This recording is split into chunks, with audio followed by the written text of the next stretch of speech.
Vice President Dr. Mahmoud Bawumia gave an account of the economy so far.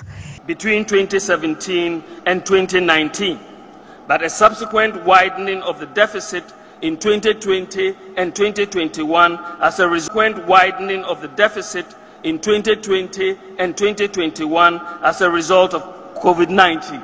Even that, notwithstanding COVID-19, our current account position between 2017 and 2021 is much stronger than that between 2013 and 2016.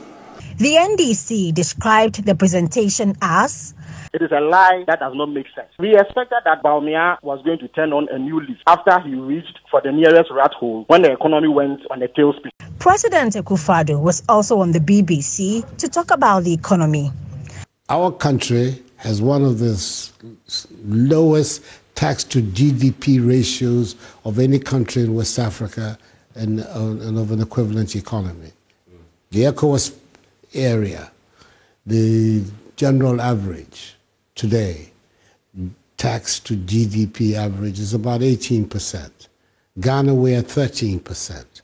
So it's as if you're talking about a country which is already overtaxed, if anything at all, is undertaxed. The minority had no issues with this, but the Minority Chief Whip, Muntaka Mubarak, filed a counter motion against the Speaker's decision.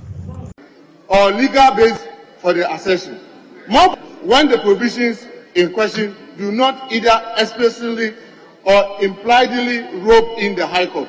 This is what the appeals court did. So, Mr. Speaker, with the greatest of respect, we agree you made a statement, but your conclusion, Mr. Speaker, they tell their colleagues, as we sit in this chamber, is this.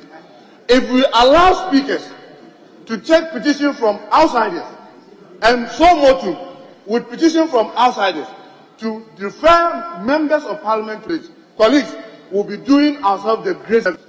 Because we will one day get a dictator speaker who will simply take statements from outsiders and begin to penalize individual members of parliament.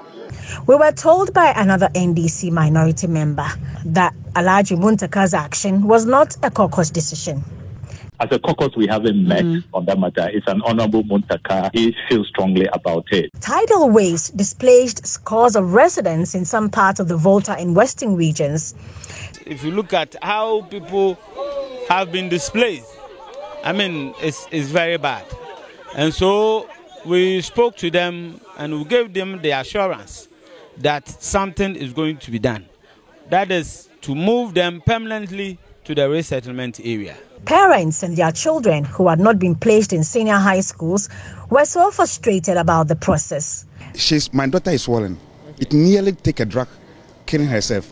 I have compiled my students who want to change their program to do TVET programs in the selected technical schools.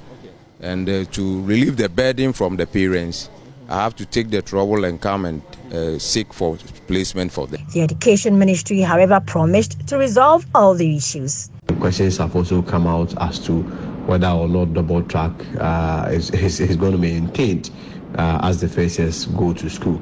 I mean, obviously, if you refer to the earlier timetable that came out, that whole idea of double track, where within 1 year group you had 2 cohorts. This time around, we are not going to have anything of such an arrangement. The week ended on a very sad note. The death of veteran actor Sam Adjeteyfio, popularly known as TT, of Taxi Driver fame. It's true, he passed this morning, but he passed on at home. I went to his room and I saw him in that state. So we took him to the hospital, but he had already passed at home. And that's a wrap of the week with me, Hannah Odame.